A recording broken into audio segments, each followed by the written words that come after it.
Assalamualaikum warahmatullahi wabarakatuh. Mohon izin Pak, turun nama di atas nama Andi Muhammad Gatwan, NIT 2041038, kelas Nautika 3B. Mohon izin untuk melakukan bimbingan bab 1. A. Latar belakang. Tingginya tingkat kecelakaan kapal merupakan indikasi perlunya perhatian terhadap penerapan sistem manajemen kod pada sebuah perusahaan pelayaran. Oleh karena itu, keselamatan dalam berlayar merupakan hal yang sangat penting dalam dunia pelayaran.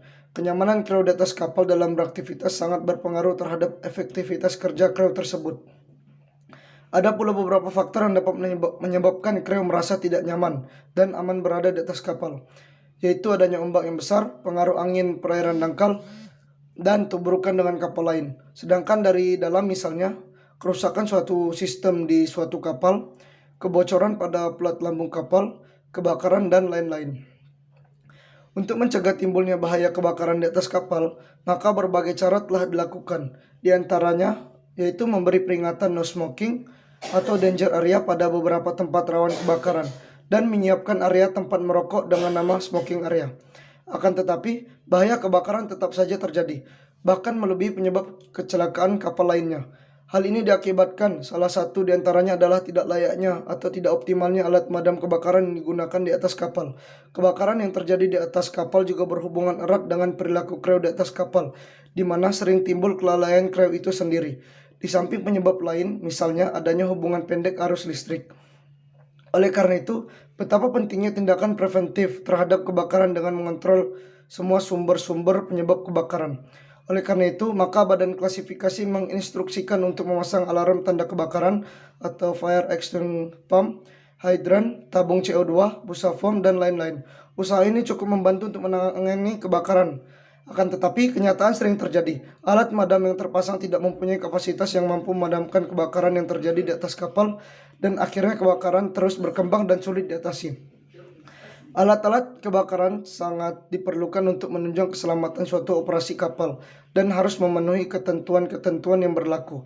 Ini sesuai dengan sasaran dari ISM Code, yaitu untuk menjamin keselamatan di laut, pencegahan kecelakaan manusia atau kehilangan jiwa, dan menghindari kerusakan lingkungan khususnya lingkungan maritim dan harta benda. Ketentuan ini dimaksudkan untuk menjamin kesiapan dari alat-alat agar dapat digunakan setiap saat jika diperlukan dan dapat bekerja dengan baik. Dengan terjamin dan berfungsi dengan baiknya alat-alat pemadam kebakaran yang berada di kapal tersebut, maka awak kapal akan tenang dalam melaksanakan pekerjaan tugasnya. Untuk menjamin hal tersebut, alat-alat pemadam kebakaran perlu mendapat perawatan rutin dan berkala dari para kru kapal dan perwira yang bertanggung jawab terhadap peralatan tersebut.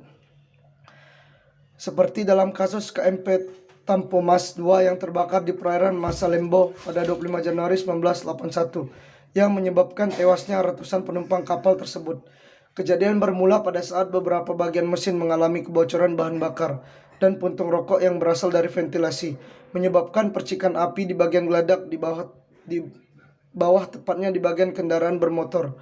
Lalu kebakaran terus meluas sampai melahap seluruh bagian kapal. Dari kejadian di atas dapat dilihat bahwa kebakaran terjadi karena kurang dilakukannya latihan serta kurang sigapnya kru kapal dalam menghadapi situasi darurat. Ada beberapa kasus di kapal banyak dijumpai alat-alat pemadam kebakaran yang tidak terawat dan tidak dapat digunakan dengan baik. Dan juga pernah ditemukan alat pemadam kebakaran jenis portable yang sudah kosong, tetapi masih terpasang rapi di tempatnya. Ada beberapa kasus di kapal banyak dijumpai alat-alat pemadam kebakaran yang tidak terawat dan tidak dapat digunakan dengan baik. Dan juga pernah ditemukan alat pemadam kebakaran jenis portable yang sudah kosong tetapi masih terpasang rapi tempatnya. Oleh karena itu, melalui proposal ini, saya sebagai penulis akan mengangkat tentang kesiapan penggunaan alat-alat pemadam kebakaran di kapal, serta pentingnya sebuah perawatan alat-alat pemadam kebakaran bagi keselamatan kapal dan awaknya. Pada saat terjadi bahaya kebakaran di kapal, agar alat-alat pemadam kebakaran bisa berfungsi secara baik pada saat digunakan. Maka dari itu penulis mengangkat judul tentang upaya optimalisasi kesiapan penggunaan alat-alat pemadam kebakaran di kapal. B. Perumusan masalah. Berdasarkan judul dan latar belakang yang telah diuraikan sebelumnya, maka masalah pokok yang akan dibahas dalam proposal ini adalah 1. Bagaimana mengoptimalkan penggunaan alat-alat pemadam kebakaran di kapal. 2. Upaya-upaya apa saja yang perlu dilakukan agar alat-alat pemadam kebakaran siap digunakan dan dapat berfungsi dengan baik. C. Batasan masalah. Dalam proposal ini, saya membatasi ruang lingkup masalah dengan hanya membahas tentang optimalisasi penggunaan dan perawatan alat pemadam kebakaran guna mengantisipasi bahaya kebakaran di kapal.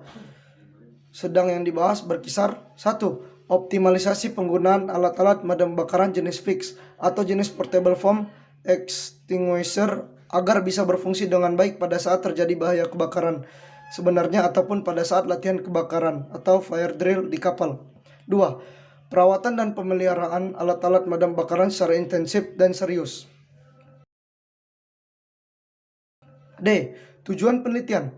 Adapun tujuan saya membahas masalah ini adalah untuk meningkatkan kemampuan keterampilan dan disiplin kerja para perwira dan anak buah kapal dalam melaksanakan kerja di kapal dan untuk memberikan arahan tentang pentingnya peningkatan perawatan alat pemadam kebakaran kepada anak buah kapal dan perwira junior, sehingga bisa menambah pengetahuan tentang perawatan alat pemadam kebakaran dan penggunaannya agar berfungsi secara baik, serta diharapkan dapat meningkatkan keselamatan bagi seluruh awak kapal terhadap bahaya kebakaran. Manfaat penelitian. Berdasarkan permasalahan yang muncul di atas, maka penulis berharap akan beberapa manfaat yang dapat dicapai dan berguna bagi berbagai pihak. Di antara lain, secara teoritis, untuk menambah wawasan ilmu terkait dengan keselamatan kerja di atas kapal, khususnya penggunaan alat-alat pemadam kebakaran di atas kapal. 2. Manfaat praktis. Penelitian ini diharapkan sebagai bahan analisis dan pengembangan pengetahuan tentang pengoptimalisasian alat-alat pemadam kebakaran di atas kapal. Sekian dari saya untuk bimbingan bab 1. Assalamualaikum warahmatullahi wabarakatuh.